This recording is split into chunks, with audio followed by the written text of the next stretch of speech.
Smart listener, saya menyapa Anda yang mungkin baru saja bergabung. Selamat bergabung mendengarkan obrolan kami malam hari ini bersama dengan kawan-kawan yang tergabung dalam jaringan Aksi Damai yang sekarang juga lagi sibuk-sibuknya nih bergerilya untuk mengkampanyekan perdamaian. Bukan hanya tentang gimana mereka berkegiatan ya, tapi benar-benar menanamkan nilai-nilai perdamaian gitu ya. Nah, kita ngebahas lagi soal apa yang dilakukan oleh jaringan perdamaian diinisiasi oleh 3 jaringan besar itu tadi ya. Di tahun 2021 ini menjelang Hari Perdamaian, apa tema besar yang kemudian diangkat sebagai acuan untuk kembali melakukan kampanye perdamaian di tahun ini?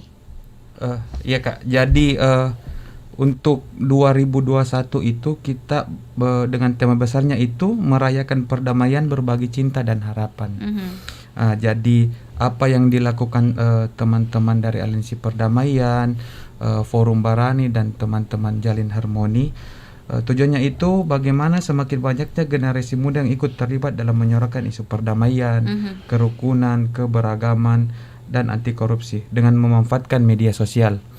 Yang kedua yaitu menguatkan gerakan perdamaian di Kota Makassar dan meluasnya jejaring perdamaian di luar Kota Makassar. Jadi kita bukan hanya yang ada di Sulawesi Selatan, bagaimana teman-teman juga yang kemarin sempat bergabung di rapat konsolidasi melalui web Zoom ya, Zoom.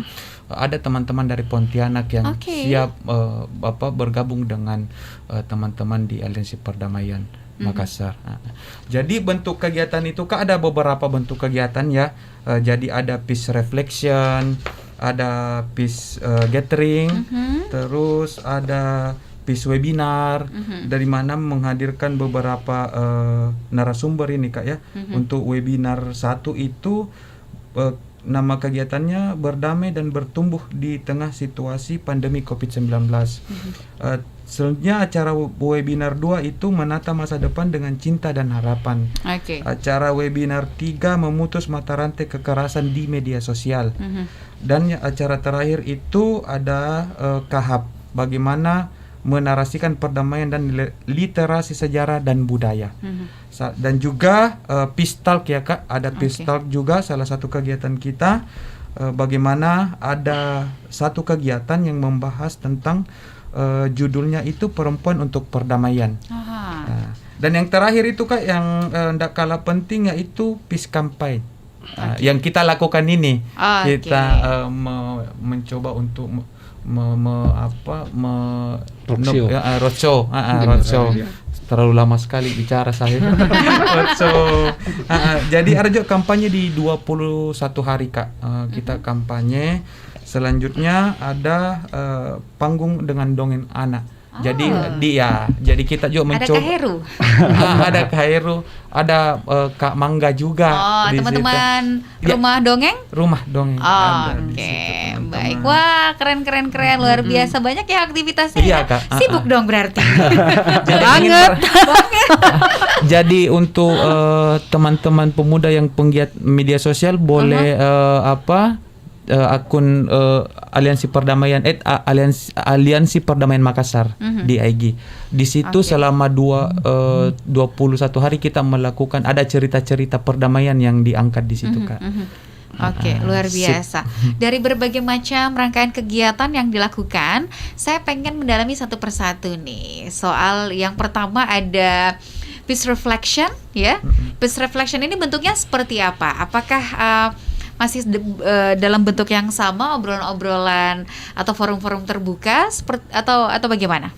Ya, jadi karena kita masih terkendala oleh COVID-19 ya Kak. Jadi bentuk kegiatan ini kita ada refleksi bagaimana Aliansi Perdamaian ini melakukan merayakan Hari Perdamaian ini dimulai dari 2018. Kita refleksi 2018 kita melakukan apa, 2019 melakukan apa, 2020 melakukan apa, dan 2001 apa. Selanjutnya di kegiatan ini juga ada doa bersama untuk 6 agama Kak, ya, ada tokoh-tokoh agama kita berdoa bersama untuk perdamaian dan hiburan perdamaian juga. Itu di Peace Reflection. Nah, kemudian di Peace Talk-nya nanti Webinarnya kan ada 4 webinar ya. Ini Ada 4. berlangsung dari tanggal berapa sampai tanggal berapa? Mulai kegiatan selain Peace Campaign ini ya, yang kalian teman-teman lakukan.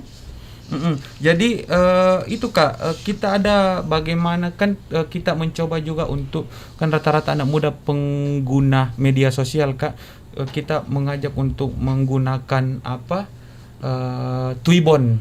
Ya, ada Twibbonnya. Ada Twibbon, Nanti Kak. kita bisa pakai Kak. Ada Twibbon sebagai bentuk dukungan kita menjelang dukungan. itu. Jadi ada satu kegiatan di Peace Webinar ya Kak ya, bagaimana Knowledge Hub ini narasi perdamaian dan literasi sejarah dan budaya yang ada di Sulawesi Selatan itu narasumbernya Kak. Wow, mantap Kak. Ada Pak salah satu sejarawan idola saya nih, ada Pak Alwi Rahman, yang kedua Prof Nur Hayati Rahman, dan ada Pak Dadang Tri Sasongko. Ini dilakukan pada hari Rabu 29 September 2021 Kak. Oke, berarti memang puncak-puncaknya itu emang di minggu depan ya? Iya Kak. Pas di hari perdamaiannya 21 September 2021. Nah, sejauh ini kan teman-teman dari jaringan aksi damai, berapa jaringan atau lembaga yang tergabung totally? Untuk tahun ini Kak ada 43. Wow. Ada 43. Dan ini secara nasional, bukan hanya cakupan Sulawesi Selatan saja? Ya, secara nasional. Wah, Kak. keren. Ini ada 43 lembaga dengan Komunitas, jejaring dan komunitas dengan jejaringnya masing-masing. Iya. Ini gerakan nasional. Bukan Makanya hanya super Sulawesi sibuk Selatan. kan Kak. Makanya kita berharap dukungan dari teman-teman Smart FM. Dan sepenting itu sebenarnya kita bukan hanya kampanye ya, tapi benar-benar menanamkan semangat perdamaian kepada masyarakat, khususnya anak-anak muda gitu ya, karena siapa lagi sih harapan kedepannya kalau bukan kita-kita yang milenial ini, gitu, kita-kita yang muda ini. Makanya salah satu metodenya itu Kakak pakai dongeng tadi, karena dongeng, itu sasarannya untuk anak-anak kita mungkin yang masih balita. Menanamkan itu kan perlu cara tersendiri kan. Kalau misalnya langsung kita bilang keberagaman sosial, intoleransi, langsung saya kepalanya apa jadi perlu dongeng, perlu strategi-strategi tertentu untuk segmen-segmen tertentu. Tetapi yang ini saya sampaikan bahwa gini, ICJ itu bekerja sama dengan KPK dalam hal ini SPAK Indonesia itu sudah saya beberapa tahun. Anti korupsi, perempuan anti korupsi itu punya penelitian sejak tahun 2014 gitu, 2019, bahwa memang nilai-nilai di dalam keluarga itu nilai-nilai kejujuran, nilai-nilai toleransi itu sangat Itulah rendah. nilai-nilai integritas ya. Sangat rendah ditanamkan di dalam keluarga. Makanya kami yang tergabung di dalam SPAK Indonesia itu, SPAK Sulsel termasuk ICJ itu konsen sangat punya banyak kegiatan sebenarnya untuk kembali menggerakkan ini bagaimana nilai-nilai integritas, nilai-nilai kejujuran di dalam keluarga, dalam anak-anak kita, kaum muda itu bisa terus ditingkatkan. Karena itu penelitian. Memang sangat sedikit orang tua. Nah, refleksi ini kita sebagai orang tua yang punya anak dan calon-calon yang akan jadi orang tua ya. Amin. Iya, karena itu hasil penelitian memang sangat sedikit orang tua yang menanamkan nilai-nilai itu di dalam keluarga. Jadi tantangannya memang ke depan semakin berat. Karena kondisi kita ini media sosial semakin besar, kondisi pandemi juga kita ini masih begini, ya semakin komplit lah permasalahan dan tantangan kita ke depan. Jadi penanamnya betul-betul sampai ke akar-akar gitu ya.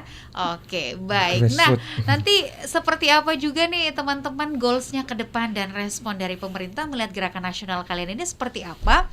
Kita akan bahas di sesi selanjutnya. Kalau misalnya ada yang pengen gabung juga ikutan bersama dengan jaringan aksi damai, caranya seperti apa? Nanti kita akan kasih bocorannya di sesi selanjutnya.